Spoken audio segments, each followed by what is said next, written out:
Bismillahirrahmanirrahim. Assalamualaikum warahmatullahi wabarakatuh. Alhamdulillahirrahmanirrahim. Kita bersyukur pada Allah Subhanahu wa taala. Pada hari ini kita kembali bertemu walaupun masih dalam PJJ ya. Anak-anakku kelas 4, alhamdulillah kemarin PTS ada di antara kalian yang mumtaz, ada 2 atau 3 orang ya. Artinya nilainya 100 ya. Baik, sekarang kita kembali kepada pelajaran kita. Ini nisab zakat pertanian ya. Ternyata pertanian yang ada di kita itu, di sawah-sawah yang ada di kita ternyata ada zakatnya juga ya. Masya Allah, luar biasa ya.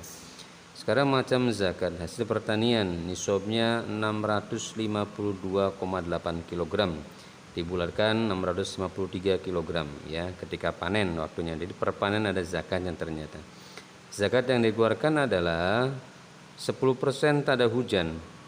Artinya tada hujan itu mengandalkan hanya dari air hujan saja sebagai air untuk mengairi sawahnya ya. Kemudian 5% irigasi dengan biaya atau beban. Jadi kalau memang ada irigasi yang dibikin saluran-saluran itu, kemudian para petani dikenakan biaya per bulannya berapa atau sekali panen berapa, maka itu zakatnya cukup 5% saja. Jadi kalau 5% itu berarti zakatnya berapa tuh, dari 653 ya. Kalau 110% adalah 60, cukup 30 kg saja ya. 30 kilo 32 ya, kurang 32 kg untuk per sekali panen ketika menghasilkan padi 653 kg, berarti hampir setengah ton kurang sedikit ya.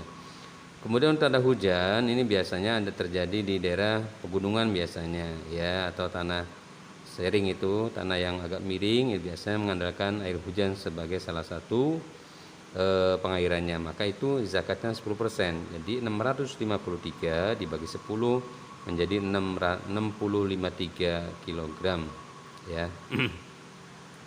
Berarti zakatnya bisa dibedakan seperti itu. Nah sekarang tugasnya adalah jika sekali panen menghasilkan lebih atau 2 kali lipat dari nisab ini, berapakah kelipatan 2 dan 3-nya. Kemudian ambil 10% saja, 2 dan 3 ini kan kelipatan pertama 653. Nah kalau kali 2 berapa, kalau kali 3 berapa, dan zakatnya untuk 10% berapa, untuk 5% berapa ya.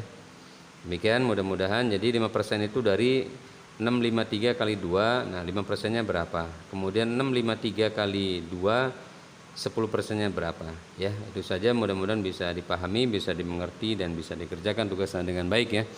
Saya akhiri, senantiasa kita bertakwa pada Allah Subhanahu wa taala, mengikuti sunnah Nabi kita Muhammad sallallahu alaihi wasallam, dan berbakti kepada kedua orang tua kita. Demikian saya akhiri, billahi taufiq wal hidayah. Assalamualaikum warahmatullahi wabarakatuh.